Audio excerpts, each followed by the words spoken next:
We're in the second week of June, and up until this point, it's really, on a global scale, all been about COVID-19.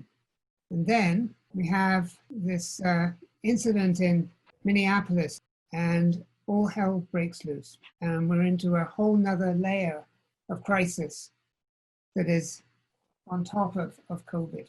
How have you made sense of that, and how have your colleagues made sense of that in Cuernavaca and Tulama?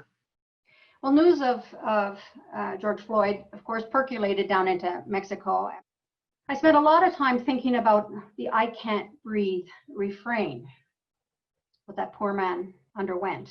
And then when I visited a house this week, the fellow said the same thing, "I can't breathe."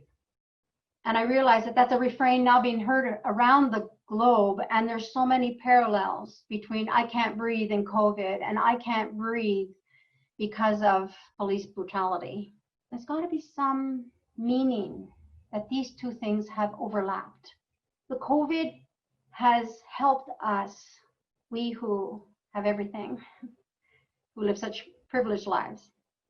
It has showed us acutely in our faces poverty, and that we start to recognize the inequality and how it has left so many people in positions of a life of acute poverty that leads to very few opportunities that again then lead to ill health. So I follow all that sequence, and I just, it's like, oh my God, how neglectful can we be? Then we go to George Floyd. On top of all the other horrible events that had happened to brown and black people. And we see that brutality highlighting for us, again, inequality. So we've got, this time, a very cruel inequality. And surely this is the combination of these two. They're so interconnected because the major themes are the same.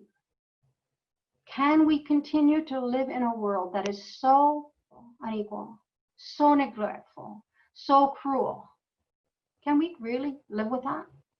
Or is this highlighting the possibility that we take another look at the state of the world and dig deeper for what we each can do? Because the consequences are heartbreaking.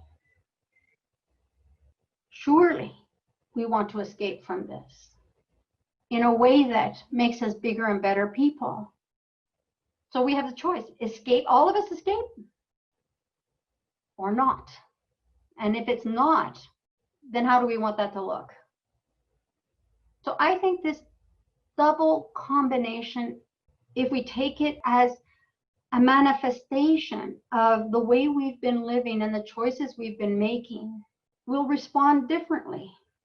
Why can't we choose to provide comfort, to console those losses? Because we've each lost a little piece ourselves.